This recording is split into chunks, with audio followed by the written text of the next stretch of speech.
स्वर्गीय संतोष भैया देशमुख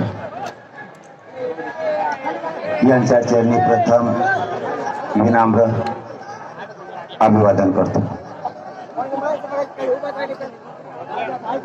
याच्यानंतर राजे बोलणार आहेत, एकानं सुद्धा जागा सोडायची नाही, कारण त्यांनी उलट केलं। ते म्हणले आधी राजे बोलणार मग मी बोलणार। बाबा, मी राजगादीचा सन्मान करतो ना, मी आधी कसं बोलणार, नंतर कसं बोलणार राजेच? मी जास्तीच बोलणार नाही। मी काय करतोय, काय करणार आहे यापेक्षा माझ्या समाजानं काय ठरवलंय हे माझ्यासाठी महत्वाचं। मी हटणार नाही, हे तुम्हाला शब्द दिलेला आहे, त्यात मी मागे सरकणार नाही।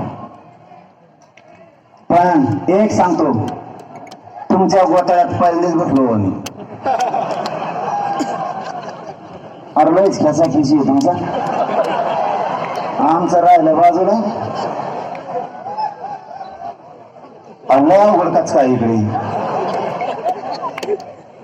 अण्णा तर बोलता बोलता म्हणले